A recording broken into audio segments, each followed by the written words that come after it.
El siguiente programa es para todas las edades. No contiene escenas de sexo o violencia.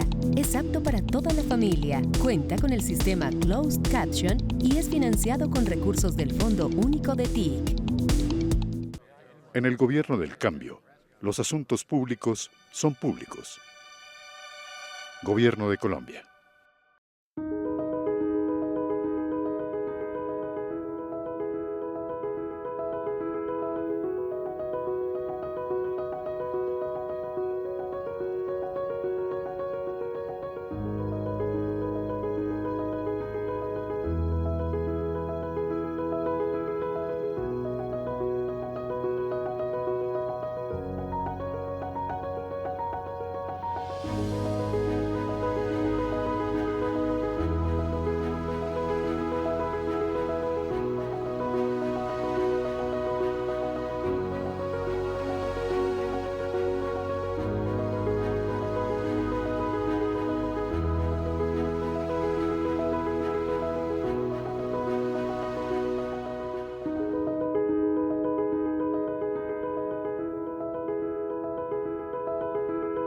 Hola, ¿qué tal? Bienvenidos a un nuevo capítulo de entrevistas con Alma de País.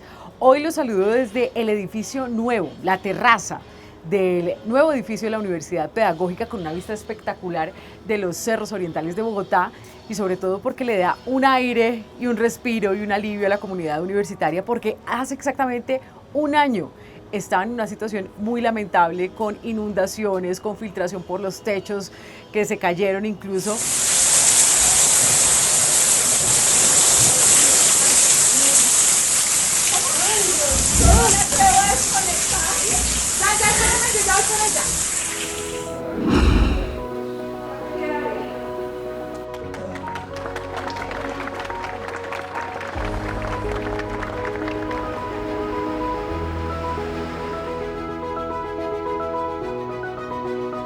Les quiero presentar a ustedes el rector de la universidad, que fue una de las personas que vivió las dos etapas, de las malas y ahora de las buenas noticias. Rector Elber Choachí, de la Universidad Pedagógica, muchas gracias por acompañarnos. No, gracias a ustedes por visitarnos en una universidad que para nosotros es muy importante y es de las más importantes en la formación de maestros y maestras en este país.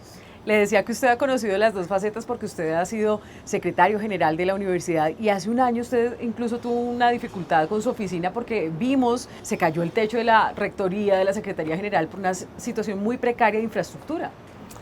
Sí, básicamente la universidad venía con estas situaciones de desfinanciación estructural que venimos desde la Ley 30, con pocos recursos destinados a la inversión y el fortalecimiento de la infraestructura de la universidad.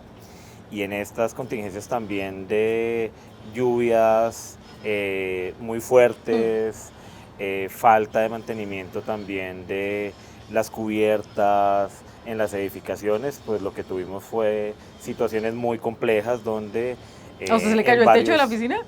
En la oficina donde antes estaba la rectoría, pues los techos, como es parte del patrimonio, pues las inundaciones pues se filtraron y lo que hizo fue caerse parte de los techos, y en varias de las edificaciones pues teníamos inundaciones en los salones, y esto pues también generaba una alarma también y un llamado no solo al gobierno nacional en ese momento, entendiendo que no era responsabilidad del gobierno, sino que era un llamado precisamente para invitar a que los recursos no solo se orientaran al tema de cupos y gratuidad, sino que también necesitábamos fortalecer la infraestructura, porque la infraestructura no solo son paredes, sino son precisamente los ambientes de aprendizaje que tenemos en los espacios académicos como en esta universidad. Claro, y por eso hoy la historia es distinta. Tenemos una vista pues espectacular, estamos en el nuevo edificio, y aquí la noticia es bien importante, y es que se ha aumentado en 39% las transferencias del gobierno a la Universidad Pedagógica,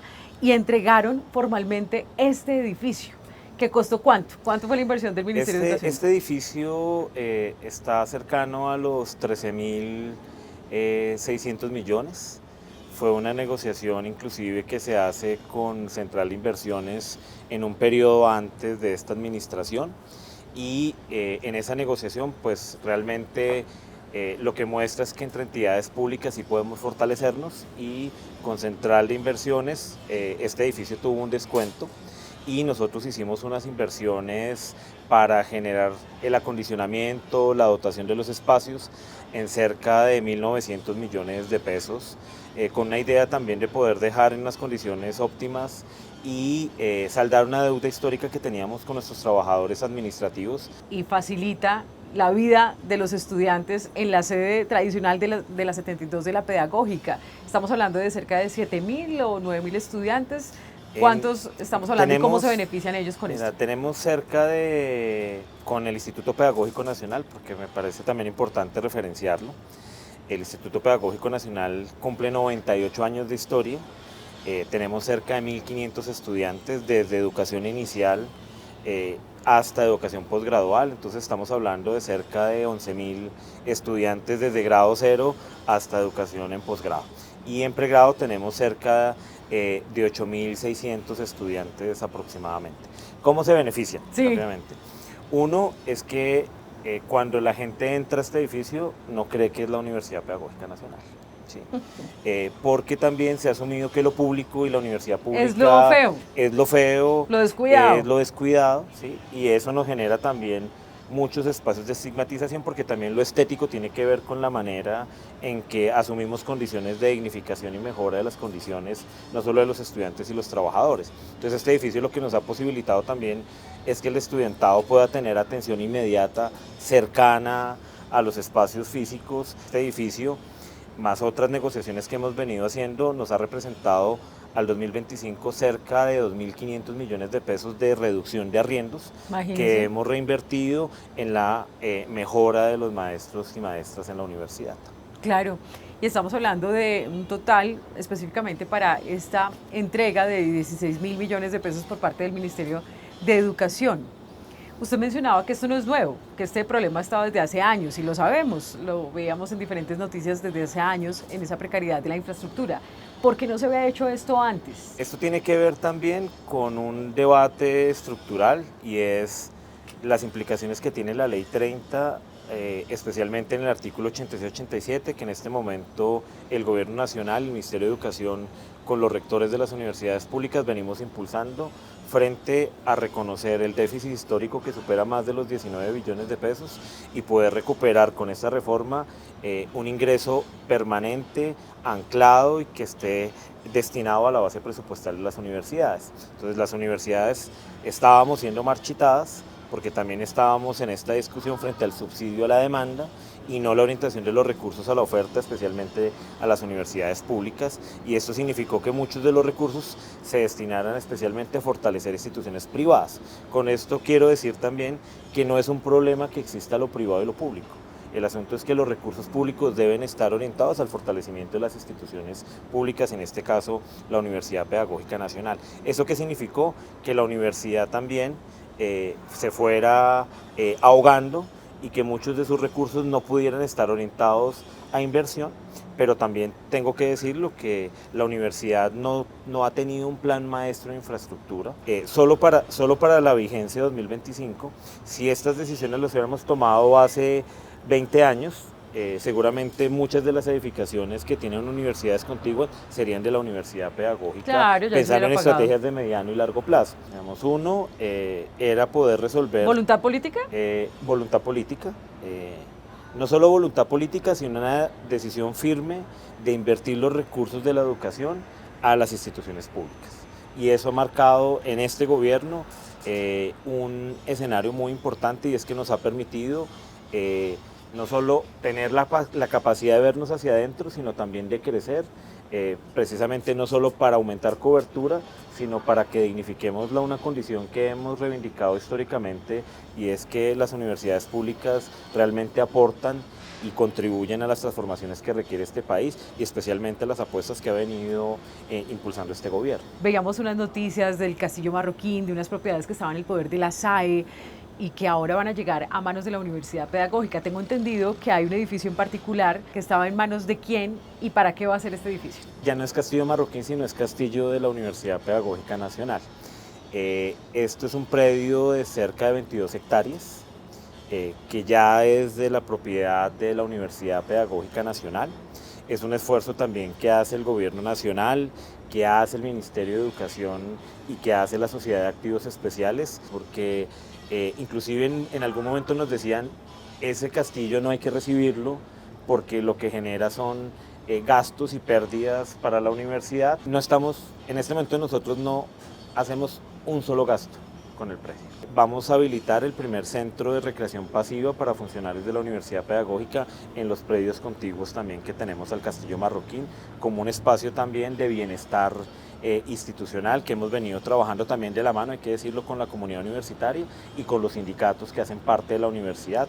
Digamos, esta gestión que hicimos con el castillo nos representa cerca de ingresos patrimoniales a la universidad superiores a los 46.000 millones de pesos. Y le sumamos el esfuerzo que hizo el Ministerio de Educación Nacional también con este edificio, estamos superando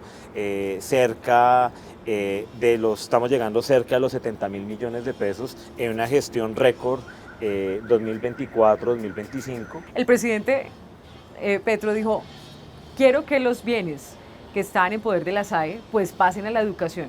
¿Eso se está cumpliendo o no? Se está cumpliendo, digamos, quisiéramos que fuera más rápido también, pero entendemos que lo público tiene unas dinámicas institucionales en términos de los tiempos y los procedimientos, pero se está cumpliendo. Lo primero es Castillo Marroquín, lo segundo son 2 predios, uno que ya estamos trabajando, es precisamente este lunes tenemos reunión con la SAE para trabajar en la entrega definitiva de un predio en el norte de Bogotá y un segundo predio que estamos trabajando con el Ministerio de Educación Nacional, la SAE, para hacer una compra, ¿sí? Y ese predio pues era y era propiedad del coronel Robiner Chávez, que es un predio que lleva muchos años abandonado, que inclusive funcionaba un casino. Expareja de nuestra artista Marvel. Y esto es un predio que quedan contiguos y que nos va a permitir no solo crecer en extensión, sino en el trabajo que tenemos de ampliación de aulas y de espacios físicos para el ejercicio de la docencia y de la investigación.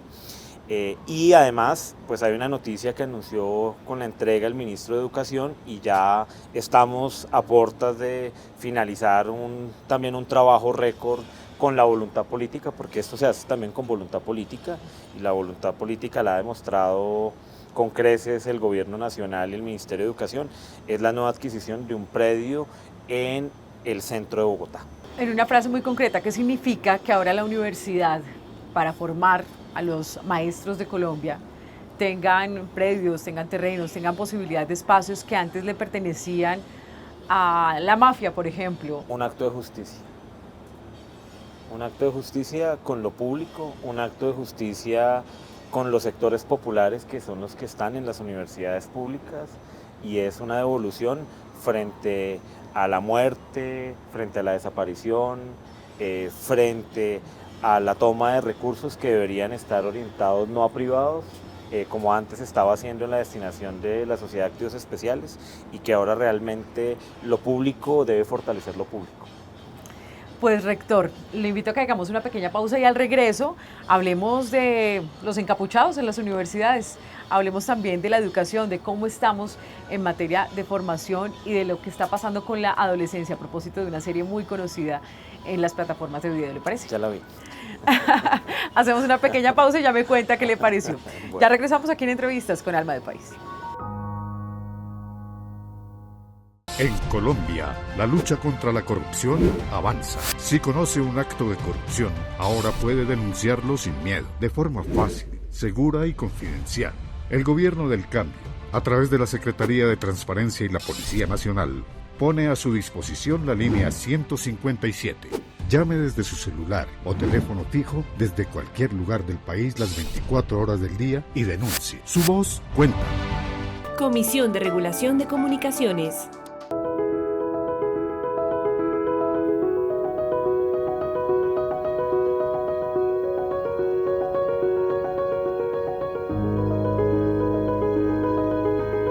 Gracias por continuar con nosotros aquí en Entrevistas con Alma de País. Estamos transmitiendo desde el nuevo edificio de la Universidad Pedagógica, que tuvo una inversión de más de 13.000 millones de pesos, y estamos hablando con el rector de esta universidad, Elbert Choachí. Bueno, rector, ¿cómo está Colombia en materia de educación?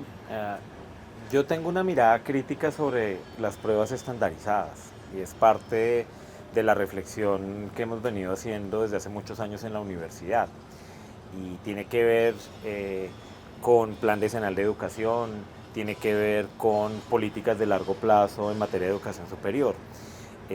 Digamos, si nosotros seguimos trabajando sobre orientaciones y pruebas estandarizadas, va a ser muy difícil reconocer también la diversidad y las dinámicas de desigualdad que tenemos en los territorios, especialmente en zonas rurales y zonas rurales dispersas.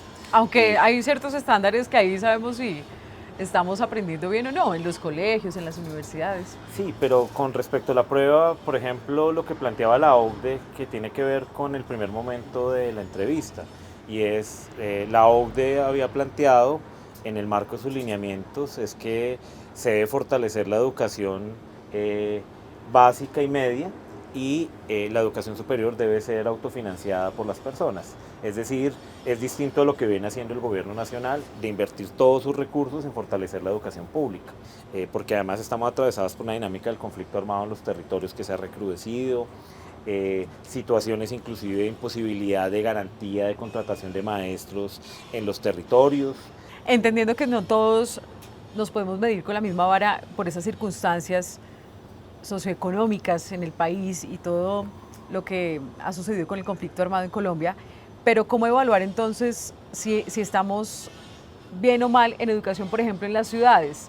¿Por qué tantos estudiantes a veces tienen comprensión de lectura en déficit? Porque hay incluso problemas que expresan los maestros, dicen ya no se estudia tanto como antes, la comprensión de lectura, incluso uno la ve, ¿sabe?, en el día a día, en una comunicación.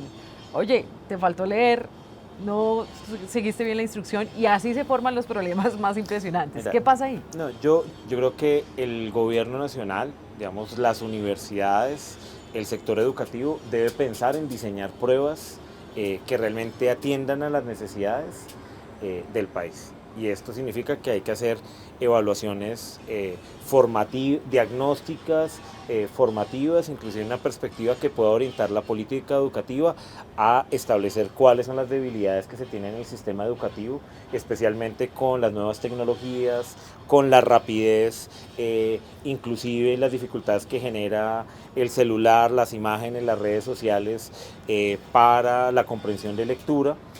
Y esto debe ser un trabajo que realmente deberíamos pensarlo en serio a propósito ahora que necesitamos iniciar con el Plan Decenal de Educación. ¿Cuáles son las dificultades que hay? Tú lo dices, tenemos muchas dificultades inclusive al ingreso a la universidad, porque los chicos tienen dificultades de comprensión de lectura, tienen dificultades de escritura, pero eso hablando de los jóvenes, pero también el gobierno nacional hizo una apuesta que me parece importante resaltarla y es reconocer a los adultos en el sistema educativo, y eso no lo tenemos.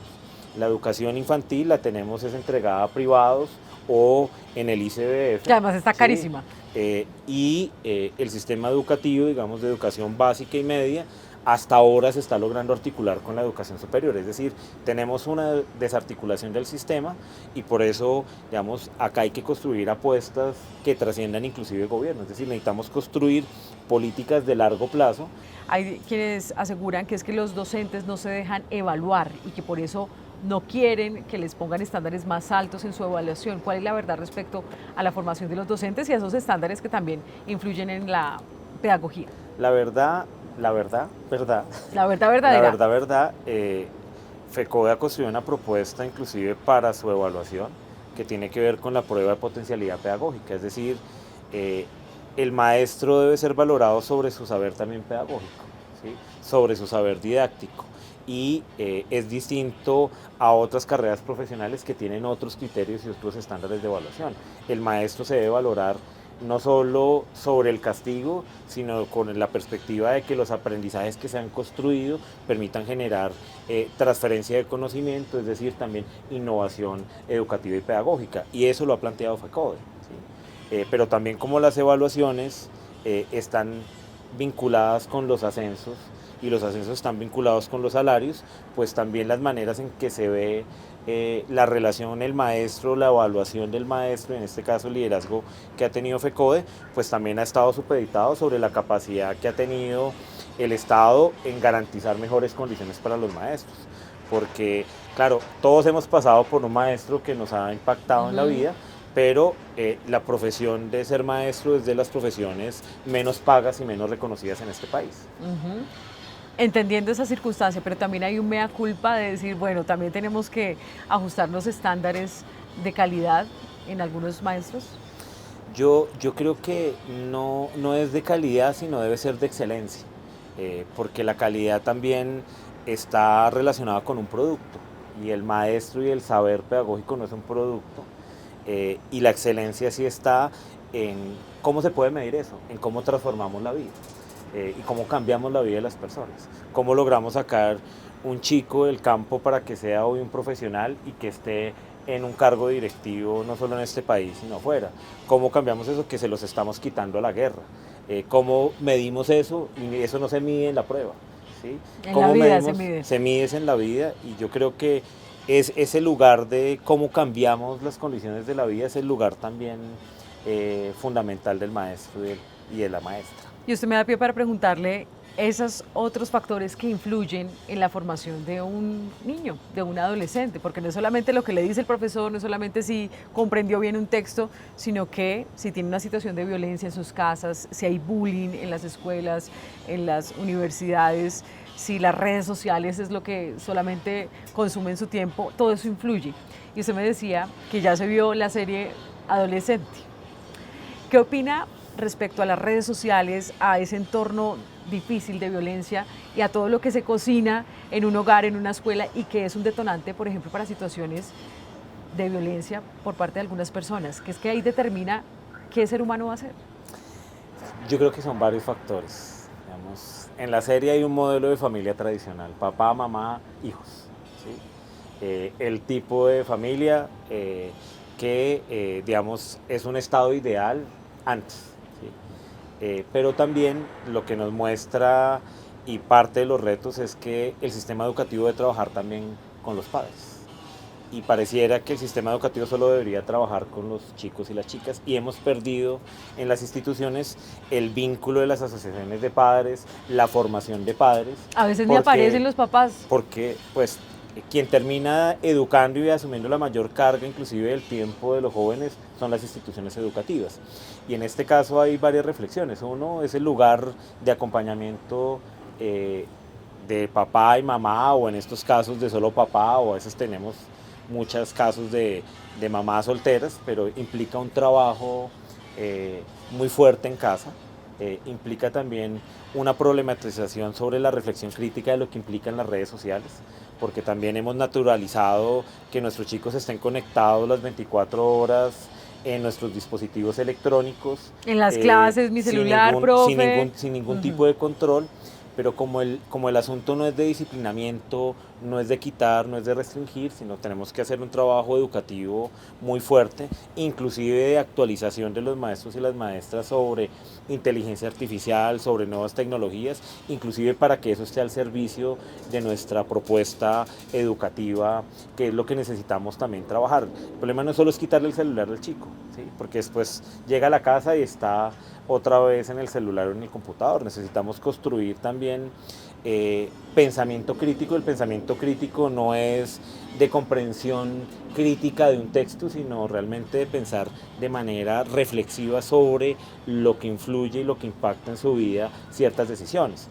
Acá tenemos muchas situaciones de violencia, de bullying, que a veces se han vuelto, digamos, no han tenido los mejores resultados, y al no tener estrategias educativas al interior de las instituciones, pues también se nos vuelven en situaciones muy problemáticas, entonces de suicidios, por la presión al interior de las redes. Se ha vuelto un asunto también muy fuerte de presión simbólica para los chicos, pero también ha facilitado que inclusive hasta los maestros los amenacen por las redes sociales. Es decir, también hemos perdido un asunto fundamental, y es un horizonte ético de cuidado, y en esto es muy vital para construir otro tipo de sujetos y de ciudadanos en este país. Y la situación de cómo está Colombia, también ese ambiente de tantos años de conflicto, pero la agresividad en las calles, en un trancón, en un banco, en una fila, la agresividad está siempre ahí latente y finalmente pues el ejemplo es determinante, no solamente una cartilla que diga respetar, seguir las normas, la convivencia, sino que si llega la familia y destrozan todo esto con el ejemplo, pues ahí es muy difícil. También se debe asumir una responsabilidad por parte de la familia. En palabras de Hinkelamer, es decir, nosotros deberíamos construir una ética para el bien común. O sea, todo lo que sea para el beneficio individual, que también lo que nos ha forjado este tipo de apuestas individuales es que cada uno defiende lo suyo. Entonces yo me subo a Transmilenio y empujo porque yo soy el que necesito entrar. Porque nos han vendido también inclusive esa problematización de la calidad, es que somos productos, somos objetos, yo defiendo solo lo mío. Y en esta idea de la ética del bien común es cómo realmente logramos defender un proyecto colectivo, claro, sin perder nuestros intereses y necesidades individuales, pero siempre pensando en que lo que hagamos está en beneficio del conjunto de la sociedad. Y eso es lo que necesitamos también incorporar una apuesta transformadora desde la educación. ¿Qué le diría usted a los jóvenes que dicen yo ya no quiero estudiar? ¿Por qué? Porque eso me demoro mucho, eso no me da plata y yo quiero ser influencer, que con un video me hago miles de millones de pesos. ¿Qué le dice usted? No. Lo primero es que el sistema educativo también tiene que reflexionar críticamente sobre las necesidades que tienen los jóvenes. Eso es, y inclusive ver en otros lugares, como en Europa, otras estrategias formativas, inclusive reducir los tiempos, porque además nosotros en Europa tenemos estudiantes que se gradúan en 3 años, pero acá tenemos estudiantes que gradúan en 5, en 6, en 7, porque inclusive las condiciones socioeconómicas son muy complejas. Entonces, ¿qué le decimos a los jóvenes? Es que el problema de estudiar es educarse para la vida, y educarse para la vida es enfrentar de múltiples maneras estos obstáculos que siempre tenemos. No todo es lo fácil. No todo es lo fácil. Y está demostrado que inclusive para ser youtuber hay que estudiar, porque no todos los que hacen esos esfuerzos logran tener éxito. Entonces esto implica también un nivel de preparación técnica, de preparación de contenidos. ¿O qué contenido quiero que sí. trascienda y que pueda impactar en la sociedad? Yo creo especialmente, y lo que trabajamos en la universidad, es que necesitamos volver atractivo nuevamente el sistema educativo. Necesitamos construir un sistema educativo que permita no solo volver a enamorar a los jóvenes, sino que crean que la educación es la posibilidad de transformar su vida, la de su familia y la de la sociedad, ¿sí? Y que esto nos va a permitir que realmente el dinero o la lógica del dinero fácil no sea lo principal, porque también venimos de esa historia castillo-marroquín, una cultura narcotraqueta que también está instalada en el individualismo.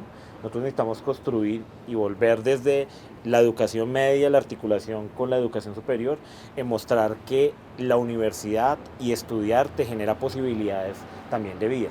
Ahí está todavía muy vigente el debate de qué hacer con los encapuchados en las universidades públicas.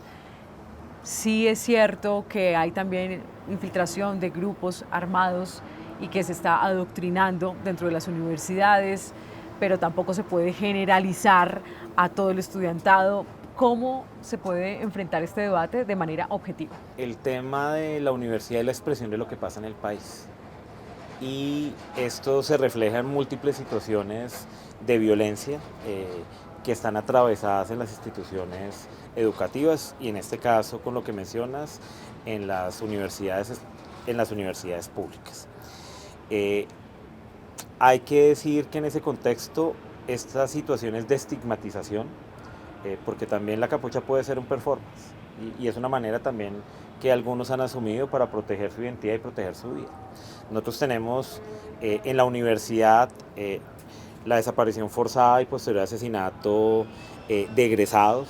Lo que sucedió en la Universidad de Córdoba con los grupos paramilitares y el perfilamiento. Así es. Entonces, nosotros con esto decimos, hemos tratado de abordarlo con mucho cuidado, con mucha lectura de qué es lo que pasa, porque los problemas de fondo no es la capucha, ¿sí? Que cada vez es menor. Tenemos situaciones de confrontaciones violentas, pero también tenemos situaciones de violencias internas atravesadas por estructuras delincuenciales como el microtráfico y las redes criminales al interior de las instituciones. Entonces, el problema, digamos, ese es un problema, digamos, los asuntos que genera la confrontación violenta. Estas situaciones son de mucha finura también en el análisis, aunque porque también hay muchos intereses atravesados en las universidades para buscar cómo generar inestabilidad, que muestre también que la universidad no es eficiente, que la universidad no contribuye, que no es una universidad viable, porque hay actos esporádicos de violencia. Pues rector de la Universidad Pedagógica, Elbert Choachí, me alegra mucho que estemos aquí ya con un techo que no se le vaya a caer en la celebración de estos 70 años de la universidad. Muchas gracias por habernos acompañado. A ti, muchas gracias a todos y todas los que nos están viendo. Con esta gran vista de los cerros orientales de Bogotá, nos despedimos y nos encontramos en un nuevo capítulo de Entrevistas con Alma del País.